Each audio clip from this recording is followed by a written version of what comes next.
So today we're going to be talking about, what's it called? Key progression? Key sequence. I never can remember. I keep wanting to say gospel sequence, but key progression. I was kind of riffing off the whole gospel key kind of scenario. Key progression.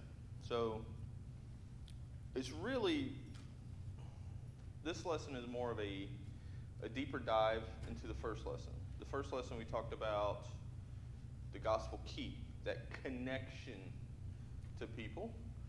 This is to making sure that we're to understand fully what we're trying to do.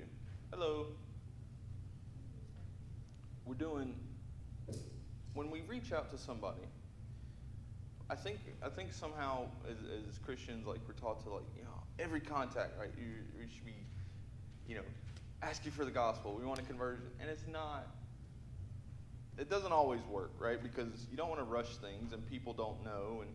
And so what Gary in this session really wants to focus on is understanding the key and how we, like, what's leading up to that and leading out from that. And he uses, if you want to look in your Bible, John 4:10. John chapter 4, verse 10, and he really focuses on, this is that whole Samaritan woman again that we focus on, but he really focuses on this verse. And this is, he sees the woman at the well. He asks her for a drink of water, and she says, what are you talking to me? And verse 10, he focuses on, he says, Jesus answered and said to her, if you knew the gift of God and who it is who says to you, give me a drink, you would have asked him, and he would have given you living water. And the focus is here on the three points of this. First of all, if you knew. People don't know Jesus or God. They don't know. So when we say, you need Jesus, who's that? Right? It's the focus point. Who is Jesus? What's he got to do with me? Right? We take it for granted. Right? Maybe some of us were raised in Christian homes or been around it for so long we can't think any other way, but that's not the way of this world today, and it wasn't that way of the world 2,000 years ago. So first of all, who is Jesus? They don't know. And I think sometimes we also think, well, if I just live my good Christian life and be a light to the world, then that will just naturally lead people to Christ. Well, first of all, I know you, and none of you are leading such an exemplary life to make that happen, right? We're all flawed, right? Even me. I'm talking about me. I'm getting on to y'all, but it's me too, right? I don't live that kind of life. And we hate to burst your ego bubble, but it's not true. That's not true. And I've been guilty of thinking that myself. What we have to do is introduce who is Jesus, right? And in your discussion with, pick a person that you're thinking about. With your discussions with that person, you have to explain to them who is Christ, right? Who is Jesus? Who is God? So that's the first part of this whole progression, key progression sequence. It says, if you knew the gift of God, who it is who says to you, give me a drink, you would have asked him. There's an invitation for asking. This invitation, if you would have known, you would have asked. Now, in this case, Jesus has a little bit of a advantage than we do. He knows what would have happened if she would have happened. We don't necessarily know. But the invitation is there. If you would know Christ, you would do this.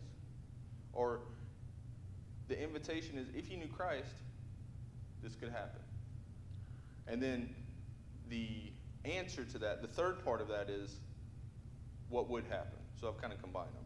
He would have given you living water.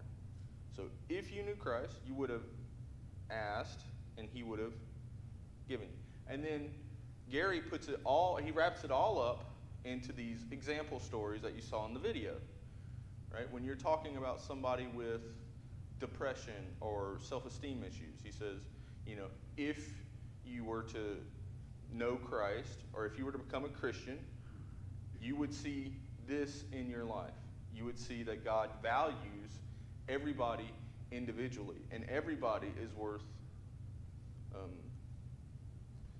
an immeasurable worth towards God. For somebody who has maybe made some mistakes in life, right? Gary says, if you were to become a Christian, if you were to know Christ, you could see that Christ can renew, restore. And if you think about your own life, your own conversion experience, I bet you could think about it in this way.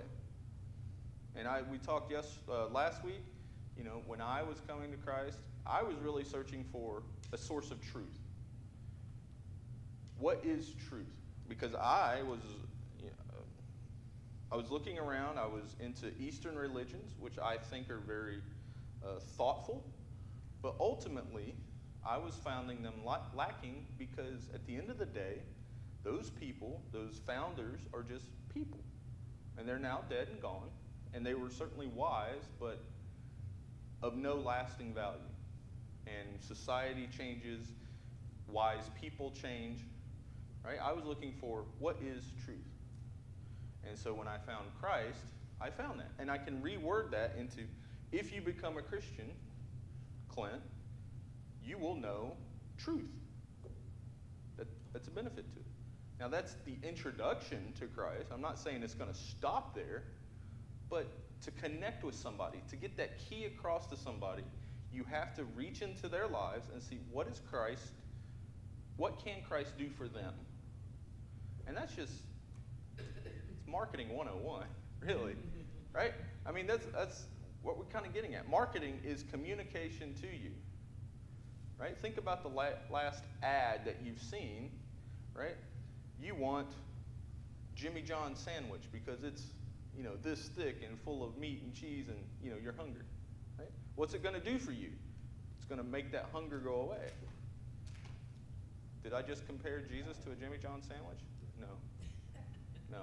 But the idea is the same, because you have to explain, it was told to me a long time ago, you have to explain the unknown in the terms of the known. You don't know Christ. So I have to introduce you to something you do know and be like, this is kind of like Christ. Have you ever heard of a business being described in terms of another business? For example, Netflix. When Netflix came out, and they're mailing DVDs to my house, or now it's streaming, they're like, it's like Blockbuster, except they send it to you. The unknown in terms of the known. You know what Blockbuster is. You've driven by it 1,000 times. I don't know what Netflix is. Oh, but it's like Blockbuster, but they send it to me. Got it. What's Jesus? Right? We could talk, I'm all about theology. Jesus is God and man, and, he was a prophet, and he was a priest, and, we go into all this deep stuff, and people are like, what does that have to do with me? That's old stuff. I'm not Jewish. Jesus is peace. Jesus is redemption. Jesus is forgiveness. Jesus is love. That's what we're getting at. So the progression is, the key is the key, but until we hit all these points, you're not going to be very effective, right? You have to, who is Jesus? You have to make the offer, right? Because sometimes we think, he just naturally come to, he doesn't know to ask. These people don't know to ask. So we have to introduce them and make the invitation. And that's evangelism. That's all it is. Answering who's Jesus and make an invitation. Do you want to know him? It's that simple. We make it more complex in our minds, but it's really that simple. Now, rubber hits the road. Rubber hits the road, right? I could teach you this all day long. If we don't go out and do something with it, why am I getting up early in the morning? It's pointless. So I want you to think about it. Think for a second. Somebody in your mind, I'm sure we all have somebody in our mind that we're thinking about as we're going through this study. How did we introduce Jesus to them? Or did we skip that step? So what I'm looking for is, Maybe you want to share a success story where like you look back or you've done these steps and kind of seen success, or you look back and you see where things didn't really go quite as you planned, and then you look back and be like, oh, well, maybe they didn't know Jesus, or maybe they didn't know to connect. Does anybody want to provide an example instead of me just talking? Brian, you're awfully quiet. Well, I've got a friend of mine, I have a lady who's got some money this week. And he knew me for a while. Mm-hmm. And he was on the kick. How did you let her get away with this? I wouldn't have let her get away with all that, I'd have done this, I'd have done that. And I said, man, wait a minute. I said, you knew me way back when too, right? He said, yeah. I said, you knew me back before I had all those shock treatments. Mm-hmm. He looked at me and he started laughing. He said, what do you mean, shock treatments? I said, when you, that point, you have to have electricity put to you before you do it. He said, well, what happened? So I started knowing out, and I went to finding out that I needed to know more of my life about just what it is I'm living. Mm-hmm. You need to know about God. You need to know there is one that exists. You need to know about Jesus. Oh, I believe all that, but Yeah. But there again, you put one place in front of another and talk about what they would have done, what you would have done way back when, and now Mm-hmm. something has changed. Yeah. If you wait long enough, let God take care of the whole situation, He will. So that's another, I'm glad you brought that up, Brian. Right? That's another point that Gary gets to. Not everything here is immediate. No. And that is, it's hard for us, and Christian culture, I think, has gotten this wrong along the point, because we're used to, like, we see, like, especially Southern Baptists, and if I may go on a rant here for a second. The Southern Baptists are great at tracking numbers, right? And it's not up. If you go look in the back, there's a board where every week the board would be updated. And if you're old enough, you can remember this. It would be updated with attendance and Sunday school attendance and like the amount given. Right? You remember this. I remember this. It's not that long ago. Okay, and there's nothing wrong with numbers.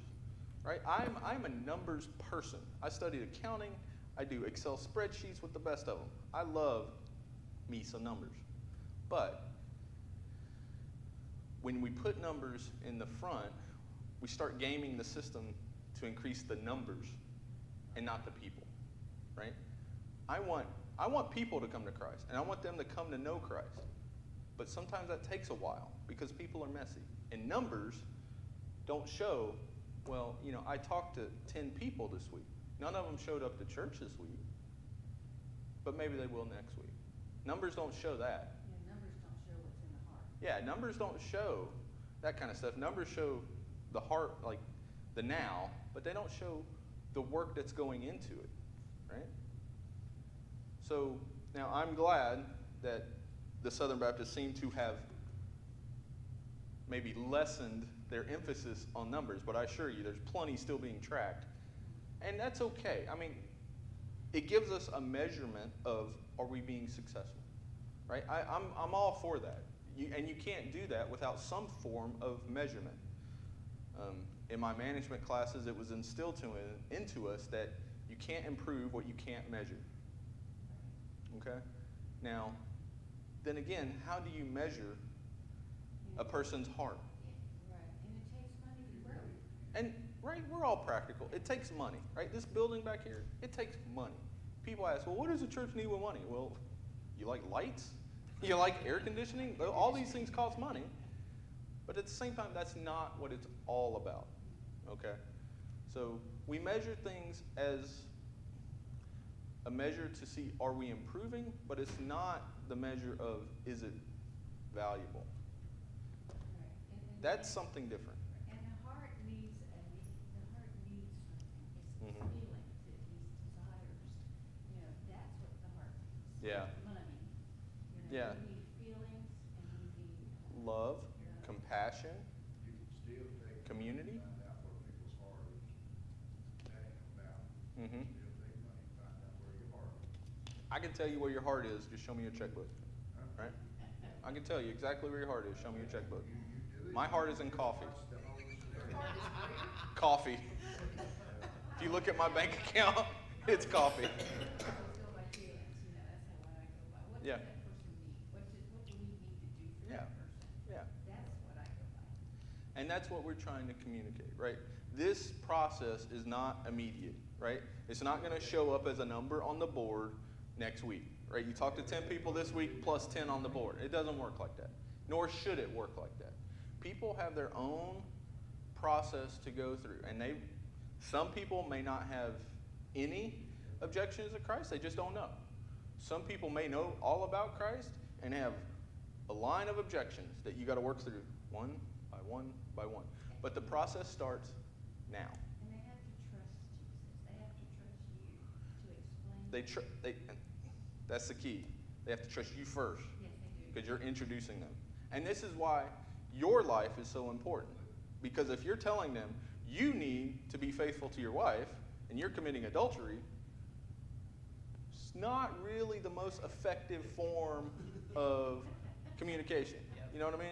Right. Now, I'm not saying you have to be perfect, but come on. Like, In that area. I think we can, you shouldn't steal and then you're stealing. Come on. And I would hope that at this point we're all past that. So, When's the last time anybody's had fun when they didn't have that? I mean, it's hard to believe now that you can go out and do things. it is impossible, Brian. I'm here to tell you. Spend money. It's Yeah. impossible. Take kids out for a little while. I'm not going anywhere for less than $1. That's just what it costs to crank up the car. Hey, yeah, well, sometimes just taking those children down to there with my grandkids, running in the creek, let them splash, let them do things. And they come back and they say, we need to do that again. Yeah.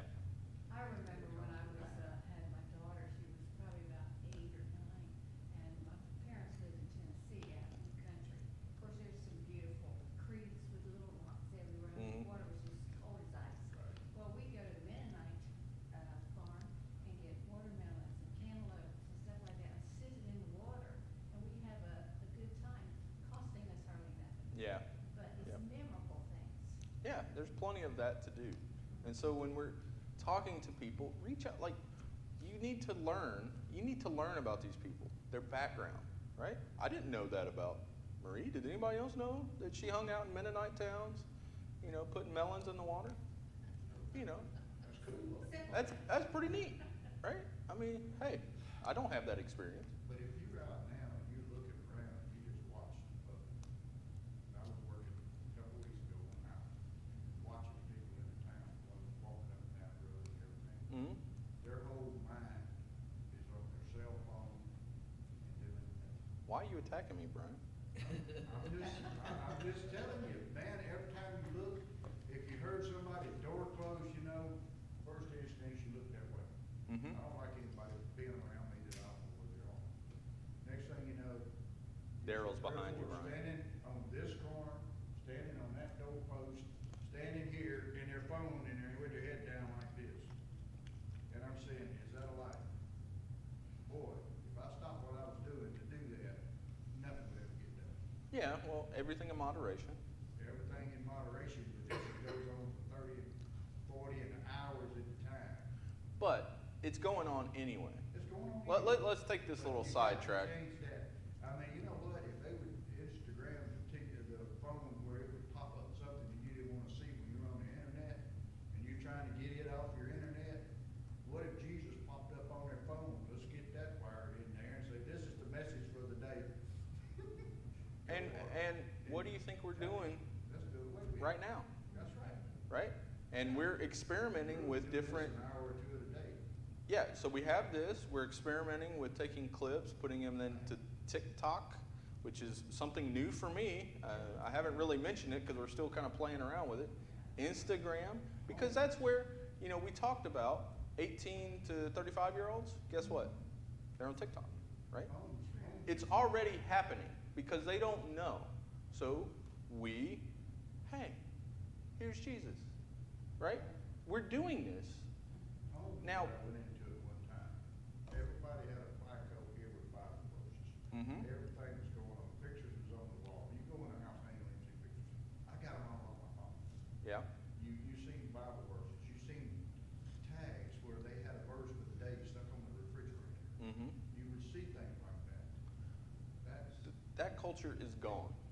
I want to, outlet. let's understand this. That culture is not here anymore.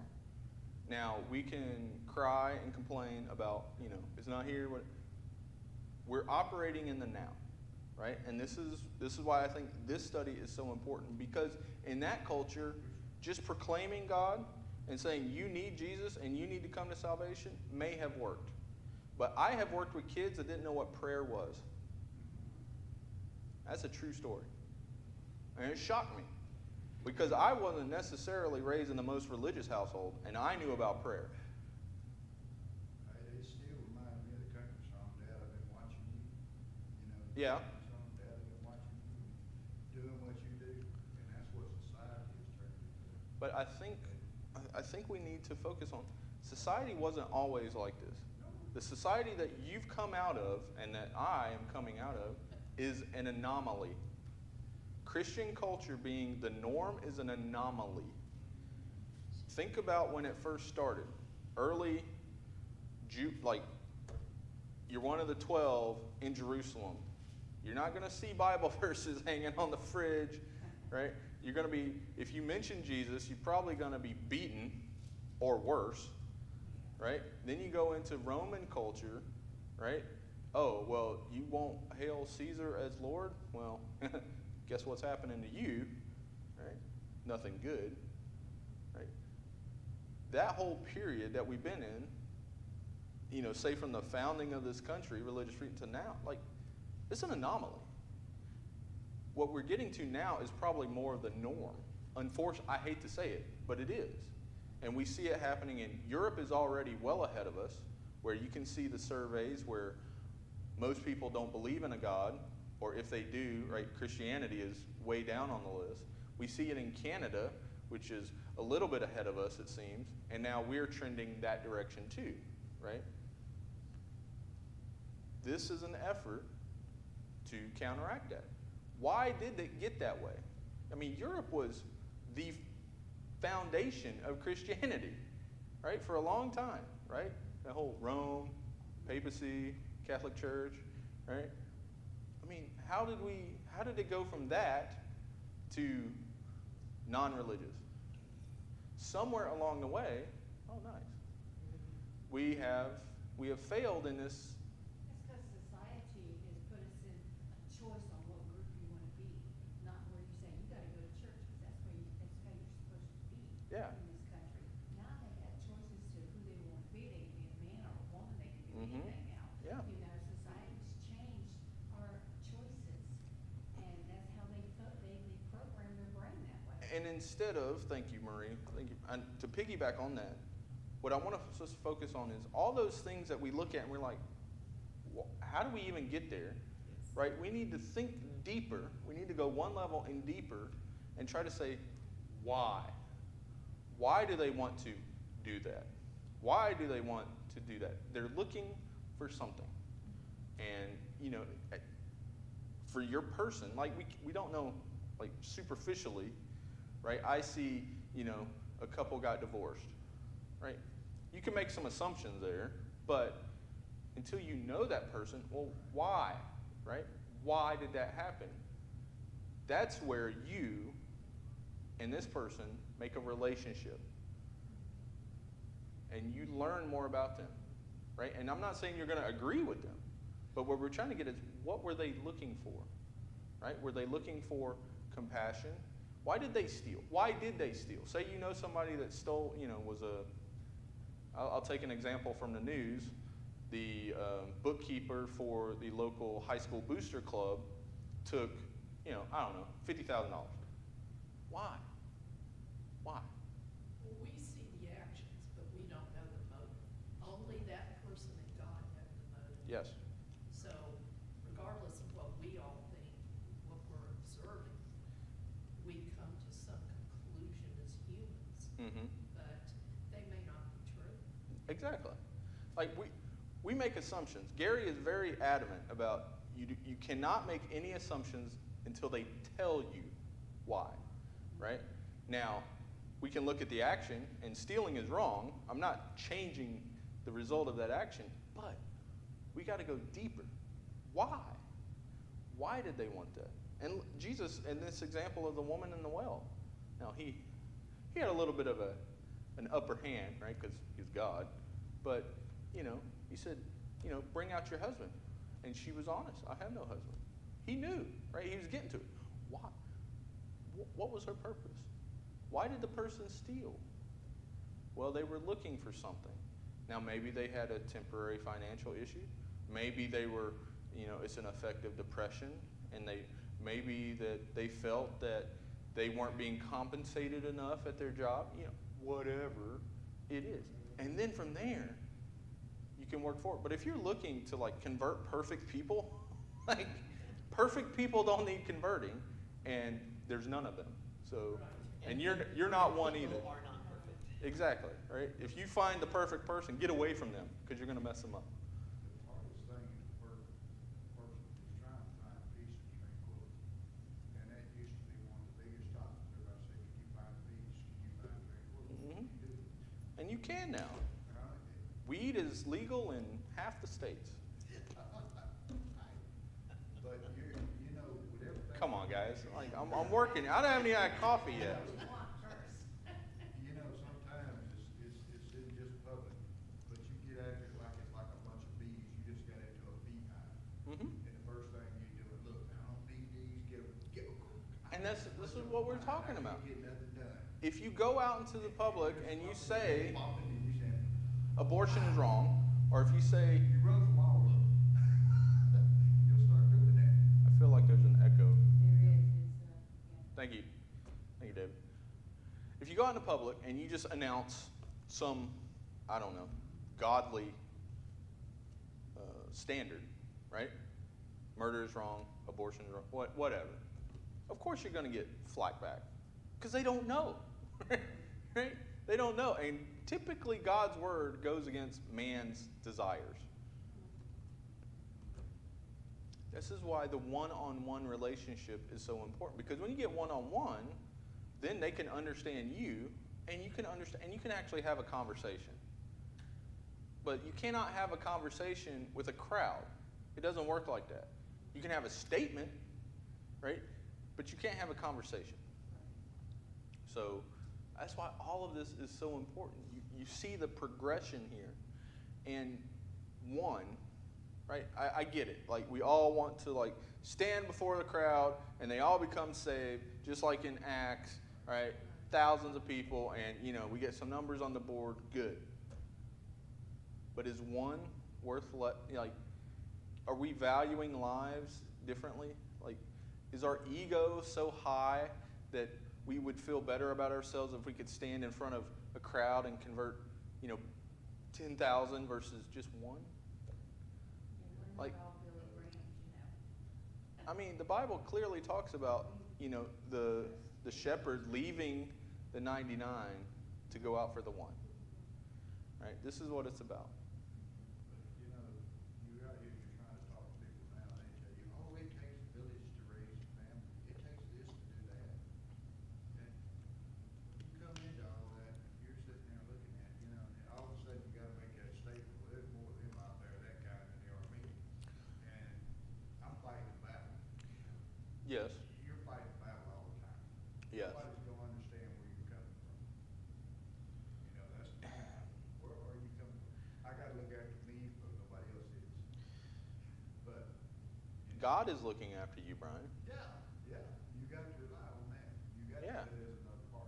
There is, if you are worried about having conflict, don't worry about it. You will have conflict. Oh, yeah. Period. Right? That Jesus didn't say, oh, well, if you follow me, you will have peace and tranquility all through the rest of your life. He did not say that. That is not part of the promise he's given you. You will have joy. And you didn't force it on nobody either. Yeah, it's all voluntary. Right? Christ You can't be a boss. is voluntary. You can't lead people unless you let them. Servant leadership, right?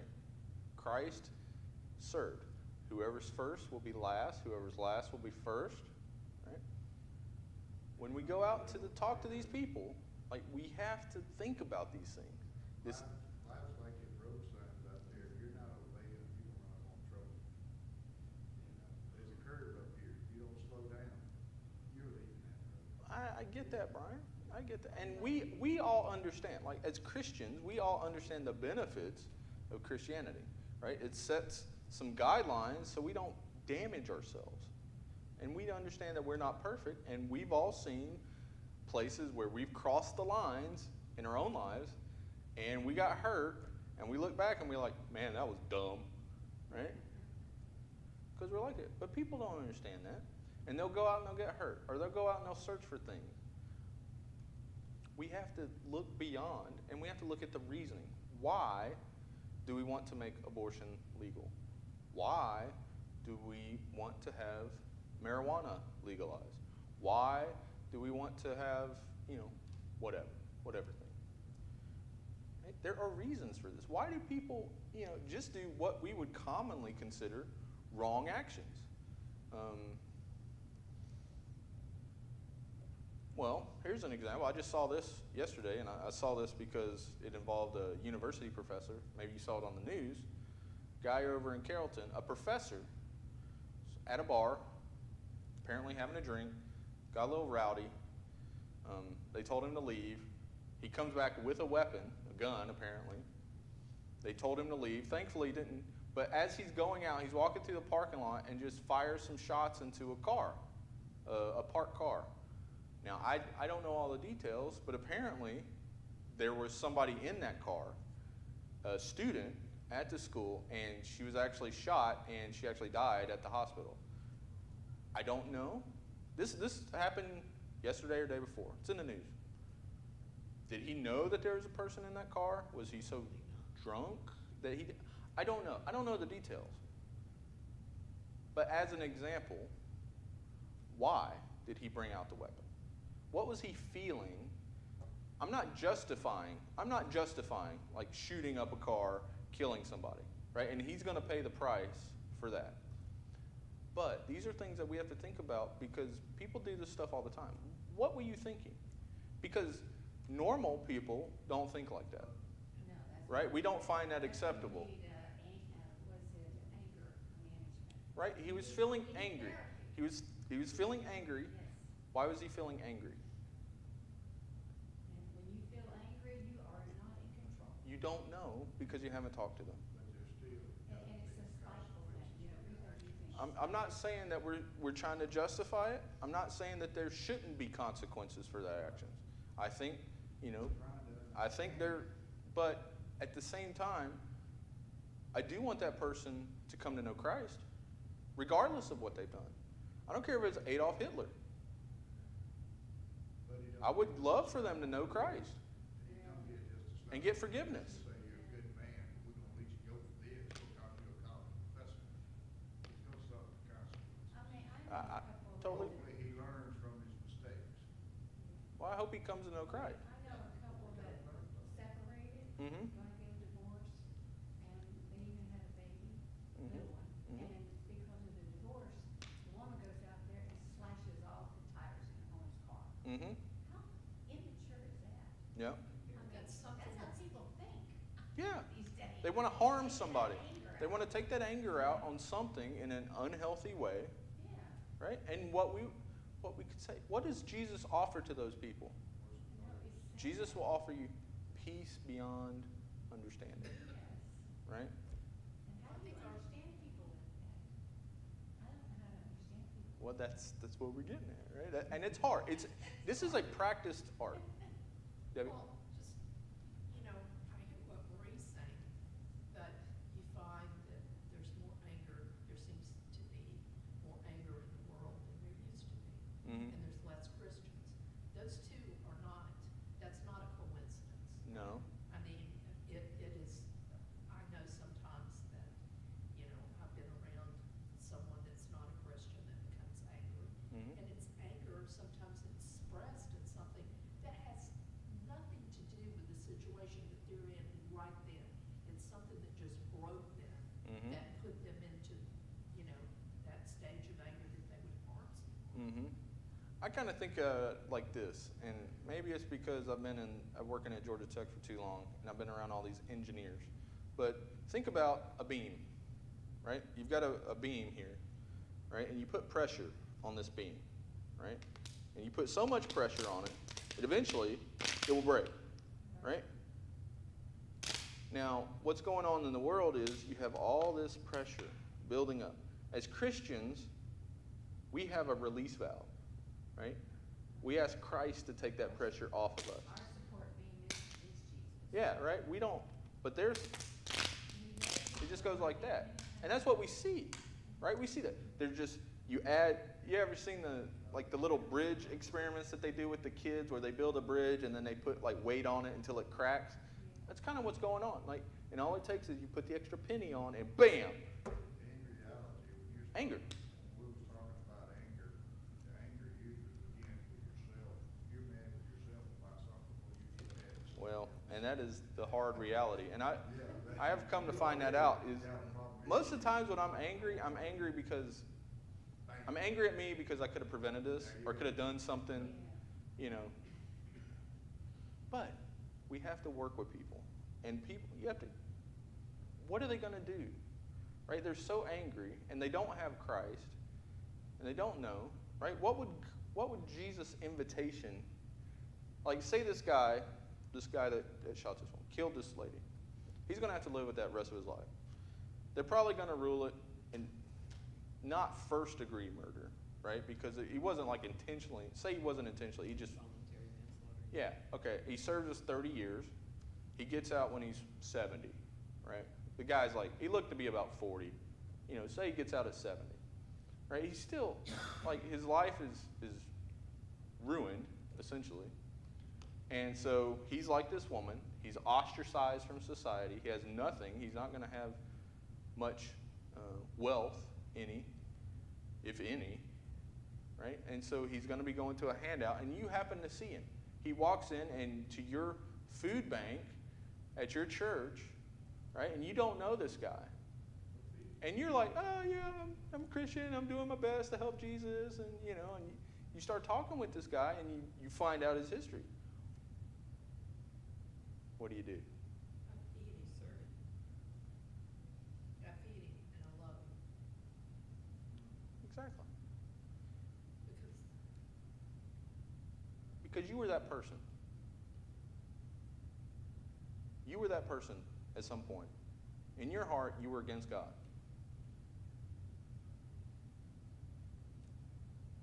I have nothing really more to add to that. You guys get it, right? You understand the severity of the situation that you're going to find. And basically from here, Gary's going to have some more suggestions about like the conversation. But really, if you're not prepared to get down to this level and really try to work with people and be intimate with them people, like to really understand like their life story and where they're coming from. But who stops? Everyone thinks that they don't have the time to stop and listen. That's it. Jill came in this morning and shared something with us about herself. Mm-hmm. And it was something that I could relate to. And the more I get to know people in the church, the more I'm likely to reach out and try to do stuff for them and be there, you know, if they're having a bad time, whatever it is. But there's also people that I feel like it hurts me, and Bobby knows, there's what we call the crack house over close to where we live. Mm-hmm. And there's an age group of kids that are over there from 3, 4, 5, and then you see these young adults, and you know that they did not have the Lord in their life. Mm-hmm. And yet it's too dangerous for me to go and witness. But somehow I am compelled to go and talk to those people about the Lord. Yeah. And Bobby tells me that there's a lot of other people I'm going to focus on, but, you know. Yeah, the main thing about people like that, they do need to know that we, our society, makes them feel like they're worthy of themselves, and they've lost it. They don't feel worthy about anything. They feel bad about themselves, so they go to drugs. Mm-hmm. But how do we get those people to feel worthy of themselves? Make them like respect, give them some respect. Well, you treat them with respect that they are a child of God and that God loves them. Right? Now, again, Gary's pattern here is relational, one-on-one. It's going to be hard to walk into a group of people and, try to talk like that. But if you can find one of them and talk to him or her, and then they go back to their friends who they already have relationships with, then maybe you could get somewhere. Now, I cannot give you guidance on what you should do. I mean, you should always consider the consequences. I mean, it's still like you're walking into a situation, you don't know any of those people, could be dangerous. That is something that you have to decide. I can't decide that for you. You've got to take things. I was watching yesterday afternoon, just a gun sport, and they had a guy come on the village, picked up the little Indian boy. I imagine all of you seen it before. What did this guy do? He took that child with him. He took him into the city, and how did the other people treat him? Mm-hmm. They treated him badly. But he finally, learned to respect the other people. He became to be more. He couldn't say anything. He would say wonder because wonder to him meant help. Mm-hmm. He wanted help. Now, everybody was treated this little Indian boy except that one guy. He took on to it real quick. And after the trust, he found out he had to start slowly gravitating. Yeah. The main thing was he wasn't shunned to start with. He was picking up from a bad situation and taken out of it. So, I mean, think about the people they've talked to. Just about the same way she's talking right now. That the kid's in a bad situation. That's Mhm. all the education they're getting. Mhm. What goes on, what they do. Yeah. I was in a house this week, a woman with two little kids, two little black guys about this high, not even 2 years old. I'm trying to work, and each kid's crawling all over. The mom is nothing but mean, angry to these kids, telling me, you're making me, God, do you, and the kids are just having a ball. Picking Mhm. up a flyer and then Yeah. back here with them, It's just a matter of what they're into in the environment. It has so much to do with it. Mm. You look at it, like you observe, like what are they doing, right? Obviously the bad things, like we don't want to encourage, but everybody's into something. Like we got a building over here, I would love to, get some kids out here, play some basketball. I'd love to get some Right? kids out there to go to work. Okay, well, we're trying to attract people, Brian. Teenagers say, hey, It's hard enough to get people in the church to go to work. So, But here's what. let's simmer down. there's a program. In today's world, if I went to that house and like, for instance, when I was doing my food bank, Mhm. I did take food bank. Okay. And I was kind of chastised for it, not by him, but by some other people. They said you shouldn't have done it. Okay. And I said, well, why? And one of my friends pointed out to me, he said, Debbie, if they had shot you and you died there, the newspaper headlines would read, Debbie Nelson found at a drug house. That's I mean, society. It's possible. I'm there for another purpose. Mm-hmm. It is very well possible that the newspapers would say that. But It's just, who do we report to? we report to God. And does God know the truth? Yes, I don't care if that's what it says. God will, Now, God will be the one that, I like Bobby, and he's looking at me like, Clint, watch your words carefully. And I get that. I get that. I get that. okay, And I won't come back anymore. look, I'm not going to say no. What I'm going to say is Jesus ate with sinners, and it would have looked the same, and it did look the same, and he was punished for it. If you go do that, I just want you to be aware of what's going to happen. That's all. It may end up bad. It may be, you may convert the next Billy Graham. I have no idea. I'm not going to say you shouldn't do it. I think you should. But I don't want to say anything that's going to put you in danger. But if we're being honest, going out into this world talking with people is dangerous. I mean, have you seen the news? Right? Just going out and eating somewhere. Like, if you want a safe life, Christianity is probably not for you. That's true. Stay home. Stay home. This is a voluntary effort, guys. Draw them into you like you a hot dog stand or something. Hey, man. Give me open, bring them to you. I'm all about it. A food delivery. I mean, especially if they need it, right? Oh, yeah. If they need it, yeah. That's an opening. That's an opening, right? That's the first step, right? And then you get to know those people, and then you work. Going into situations like she's talking about going into neighbors and all like that, it's hard, but I've been in this neighborhood for a long time. Mm-hmm. And John Wayne, that John Wayne doggone cuckoo crazy business, went on in my past. A lot of people still know me. A lot of Mhm. people get before the shock treatment. And dude, when I walk into a place like that, they don't know the new me, or they don't know they know the old me. Well, Make that up. And they're less likely to give me trouble than they will somebody else that comes in there, and I've solved it several times. yeah. And that may be the case. And the first thing, you don't know me. It may be the case that you are not the best person to connect with those people, right? We've all had different experiences, right? We all have different. Now, I'm not saying, it's not like, well, you have to come from that background to connect with that background, but there's a lot of things that go into that decision. Do you know them? What's your proximity to them? Do they live in your neighborhood? Do you have a lot of contact with them? What do you know about them, right? All these things go into this decision to reach out to somebody.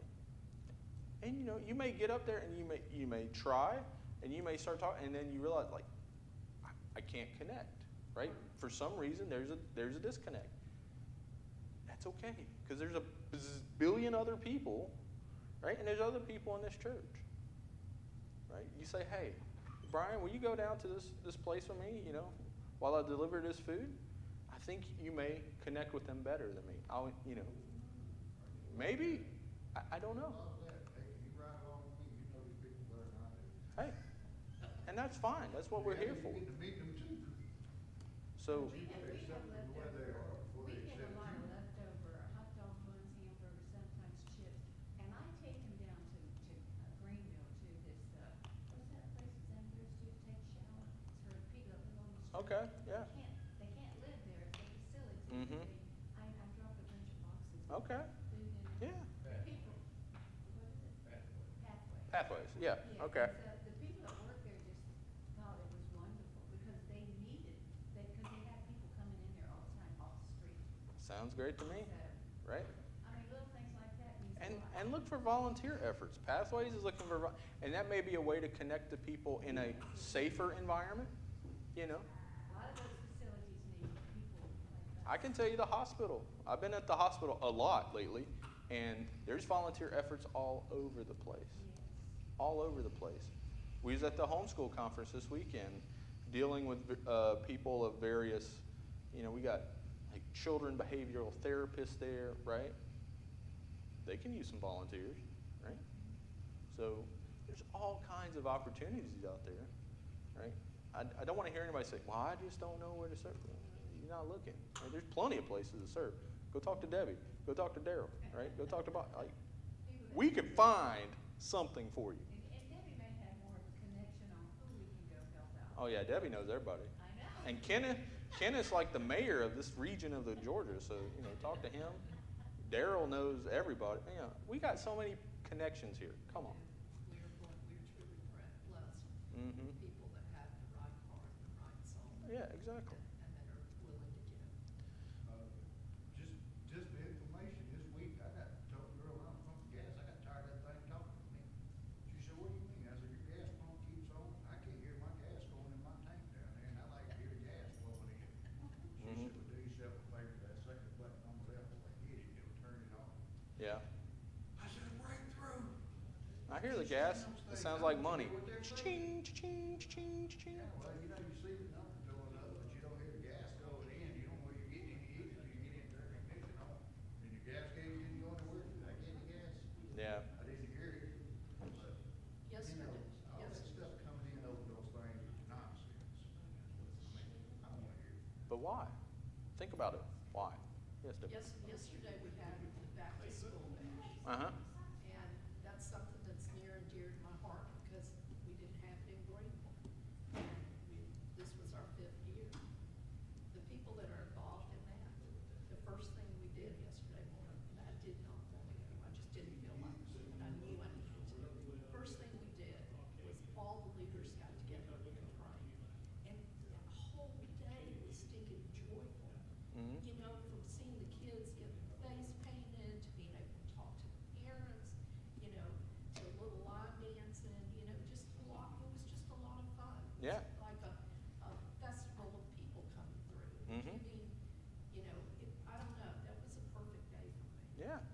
I'm glad to hear it. I'm glad to hear it. I know, personally, dealing with the church and stuff, there are many days I wake up and I'm like, man, I really feel bad, or I don't want to go and I go and I have the best day, Yeah. right? Push through it. This guy and I worked together the other day. He come in singing, I know you know that song. Well, yeah, we're gonna sing together. Yeah. You gotta make the environment kinda like fun, not just a dog getting down here, you're out there, Yeah, You know what? You can have fun and get your job done. I get that. So does everybody understand the concept of this lesson, the gospel sequence? Do we understand the importance of not putting the cart before the horse? Okay. Does anybody have any questions on this? I think we've pretty thoroughly covered this, but before we close, I want to make sure that we've answered all your questions. We've got to get some kind of program started where we get young people to learn how to do something. Because when I was a kid, I learned how to start a lawnmower. Now they tell the kids, "Hey, you don't want to touch that lawnmower, you might get hurt." I want my kids to touch my lawnmower. Huh? Yeah, you got to teach them the right way to do it. Well, yes, I don't want to be reckless, but I also want my grass cut. Their lawnmower was their chariot. I told them little girls, get out there and ride your chariot. Yeah. Hey, man, I'm Teach fine them with how that. to do it. And they still know how to cut grass to this day. Yeah, I'm working on Mitchell. You can't go. I'm trying to teach him lanes. We gotta get. And not to miss a children spot, and he involved in doesn't. what we're doing. He just- We're out here doing something, give them a shovel. He had let 'em pushed me shovel. first. So. Don't just keep telling them, stay out of the way, get over here, you're in the way, you're. Well, and yeah, you're right, and that's something that we've talked about coming from the homeschool conference, getting kids more involved. When I was young, you pushed the lawnmower out there with push mower in the cemetery. And you Mhm. took turns, this one made around, that one made around. Yeah, that's fine. You know, and what's going with the younger generation? We teach them how to use computers. What's the matter with that? Well, Exactly. if that's got Thank to you. be done, that's got to be done. Computers treated me very well, thank you, Brian. But It's gonna be very important in their life. what's going on right now is what they're talking about. Let's teach them how to Is the make parents are deciding their kids. buggy wheels again. They're Let's trying bring to back the decide old their ways. own kids' fate and future before they let the kids Does decide that mean what we they go can back do. to horses and carriages, cause I'm not into that. Let horses and carriages. We're gonna bring it back. You know what? Turn off the electricity. Turn off the air conditioning. Let's go back to the old days and see what happens. Right? Yeah. That's what I thought. Huh? They won't survive. I won't survive without air conditioning. Nobody can handle simple anymore. All right, we're getting off track. All right, we're getting off track. All right. With nothing else, David, will you close us in prayer, please? Most gracious Heavenly Father, we thank you for this opportunity to join together as believers, to study and look into ways that we can reach others to bring them into your fold. Father, thank you for this opportunity. Thank you for Clinton and his dedication, Lord, to be with us as we go into the time of our service and be with Pastor Kennedy to bring the message this morning. All these things we pray in Jesus' name. Amen. Amen. Before y'all